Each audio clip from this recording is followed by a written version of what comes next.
রোকেয়া সাখাওয়াত হোসেন সাধারণত বেগম রোকেয়া নামে অধিক পরিচিত।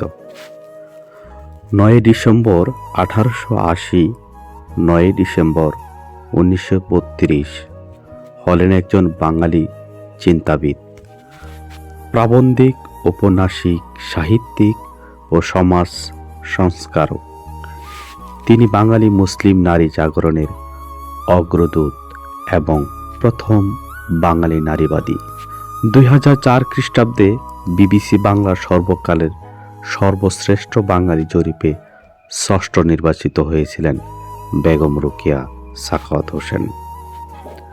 ছোট গল্প, কবিতা, প্রবন্ধ, উপন্যাস, বিজ্ঞান, কল্পকাহিনী ও শ্লেষাত্মক রচনার রোকেয়ার স্টাইল ছিল সক্রিয়, বৈশিষ্ট্যমণ্ডিত, উদ্ভাবনা, যুক্তিবাদী এবং কৌতুকপ্রিয়তা তার রচনার সহজাত বৈশিষ্ট্য। তার প্রবন্ধের বিষয় ছিল ব্যাপক ও বিস্তৃত। বিজ্ঞান সম্পর্কেও তার অনুসন্ধিৎসার পরিচয় পাওয়া যায় বিভিন্ন রচনায়।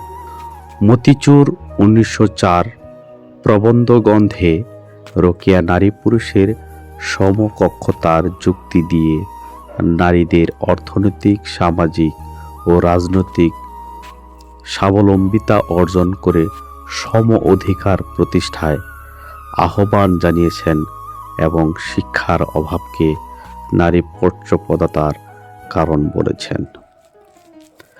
তার সুলতানার স্বপ্ন 1905 নারীবাদী ইউটোপিয়ান সাহিত্যের ক্লাসিক নিদর্শন বলে বিবেচিত। পদ্মরাগ 1924 তার রচিত উপন্যাস। অবরোধ বাসিনীতে 1933 তিনি অবরোধ প্রথাকে বিব্রতর জর্জরিত করেছেন। রোকেয়ার কর্ম ও আদর্শ উদযাপনের লক্ষ্যে বাংলাদেশ সরকার প্রতি বছর 9 ডিসেম্বর রোকেয়া দিবস উদযাপন করে থাকে এবং বিশিষ্ট নারীদের অনন্য অর্জনের জন্য বেগম রোকেয়ার পদক প্রদান করে।